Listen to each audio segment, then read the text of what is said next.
나무로 만든 대형 용기로 보통 술을 숙성하는 용도로 쓰는 배럴은 최근에는 야구에서 자주 쓰고 있는데요.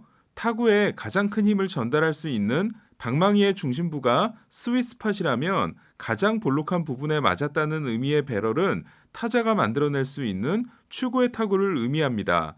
스태캐스트가 정의하는 배럴 타구는 타율 5할 이상, 장타율 1.500 이상이 나올 수 있는 타구를 의미하는데요. 선발 투수가 6이닝 이상을 3자책 이하로 막았을 때 부여하는 퀄리티 스타트를 모아 평균을 내보면 1점대 평균 자책점이 나오는 것처럼 배럴 타구들을 모아 실제로 평균을 내보면 2019 시즌을 기준으로 타율 8할 1푼 5리, 장타율 2.821이 나오게 됩니다.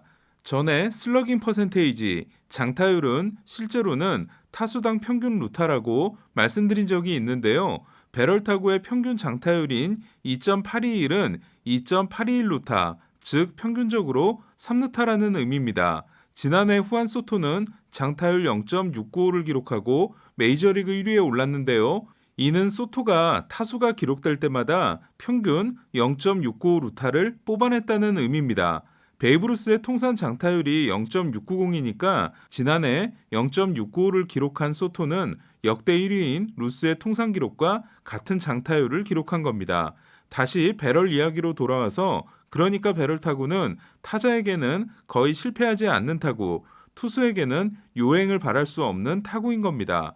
메이저리그에서는 95마일 이상 타구를 하드히트라고 하는데요. 그렇다면 하드히트의 평균 성적은 어떨까요? 2019 시즌을 기준으로 하드히트의 평균 타율은 5할 3푼 9리, 평균 장타율은 1.120입니다.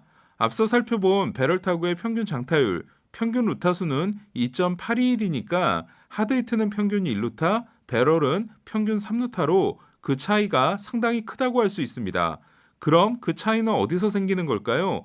하드히트가 타구 속도라면 배럴 타구는 타구 속도의 발사 각도까지 반영이 됩니다. 먼저 배럴 타구는 최소 98마일의 타구 속도를 가지고 있어야 합니다. 99마일 타구가 배럴이 되려면 발사 각도가 25도에서 31도 사이여야 합니다. 그리고 100마일 타구가 배럴이 되려면 발사 각도 24도에서 33도 사이의 타구가 배럴 타구가 됩니다. 이처럼 타구 속도가 올라가면 올라갈수록 배럴이 될 수 있는 각도의 폭 역시 점점 늘어나게 됩니다. 이에 배럴 타구가 되려면 충분한 각도가 뒷받침되어야 하는데요. 메이저리그를 씹어먹을 줄 알았지만 아직도 발사각도와 씨름하고 있는 블라디미르 게레로 주니어의 예를 들어볼까요? 게레로는 지난해 92.5마일을 기록함으로써 평균 타구 속도 메이저리그 12위였습니다. 50.8%의 하드히트 비율 또한 메이저리그 14위였습니다. 그러나 평균 발사각도가 2019년 6.7도에서 2020년 4.6도로 오히려 더 줄어들면서 142명 중 133위에 그친 게레로는 타구에서 차지하는 배럴의 비율이 8.7%로 메이저리그 70위에 불과합니다. 반면 브라이스 하퍼는 92.5마일로 평균 타구 속도가 게레로와 같았는데요. 하지만 게레로보다 크게 높은 평균 발사각도 16.0도를 기록함으로써 타구에서 차지하는 배럴의 비율이 메이저리그 6위에 해당되는 17.3%였습니다.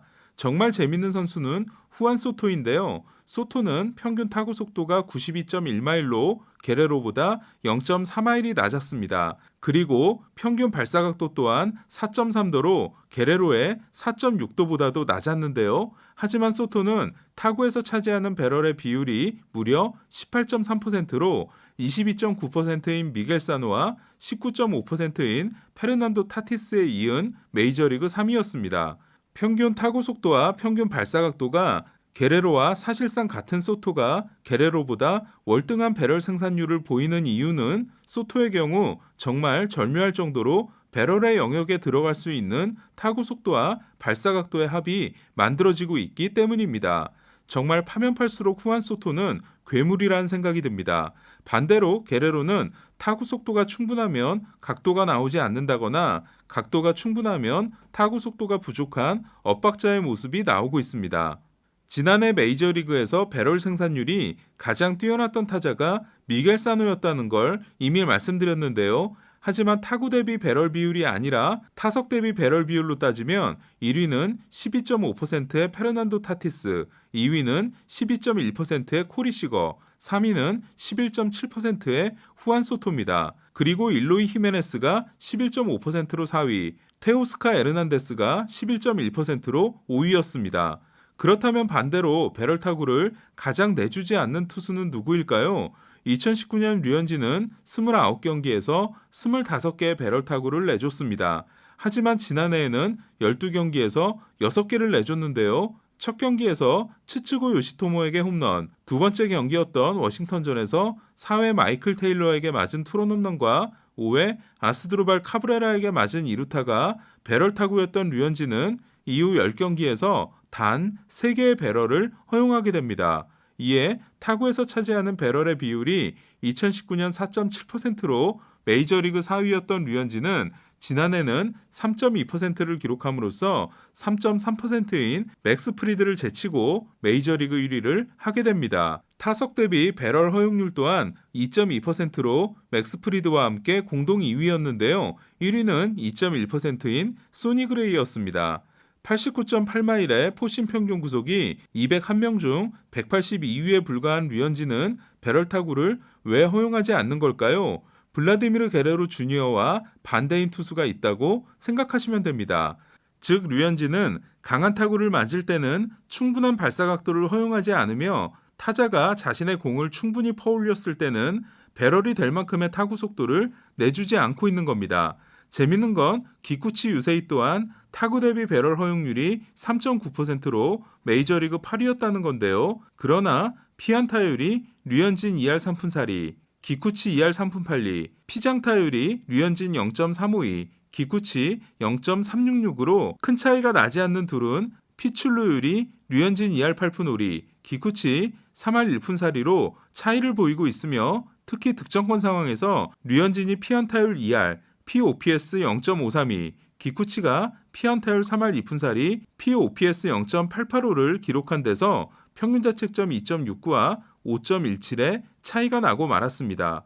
후안 소토가 알면 알수록 신기한 선수라면 류현진 또한 파면 팔수록 놀라움을 주는 투수라고 할 수 있는데요. 지난해 류현진은 알동으로 옮겼는데도 9이닝당 피홈런이 2019년 0.84개에서 0.81개로 미세하게 줄고 배럴 타구 허용률에서 1위에 오르게 됩니다. 지난해 류현진의 성적이 단축 시즌이라서 믿을 수 없다는 분들도 계실 겁니다. 하지만 지난해 류현진은 알동만큼이나 공격력이 뛰어났던 늘동도 상대했습니다. 지난해 류현진이 상대한 매츠와 애틀란타는 조정 득점 생산력 메이저리그 2위와 3위였으며 양키스는 4위, 템파베이는 8위, 필라델피아 9위, 볼티모어 13위, 워싱턴 14위로 류현진은 마이애미전 2경기를 제외한 12경기 중 10경기를 공격력 상위 14위 안에 있는 팀들을 상대로 나섰습니다. 미국의 어떤 전문가는 올 시즌 류현진에 대해 난 2달짜리 시즌에서의 류현진은 믿지만 6달짜리 시즌에서의 류현진은 믿을 수 없다는 말을 했는데요. 과연 류현진은 6달 동안 진행될 시즌에서도 지난해 보여준 배럴 타구 억제 능력을 다시 보여줄 수 있을까요? 오늘은 배럴을 피하는 남자 류현진, 그리고 역시 배럴을 피하는 남자인 게레로에 대한 이야기를 해봤습니다. 이상 김영준이었습니다.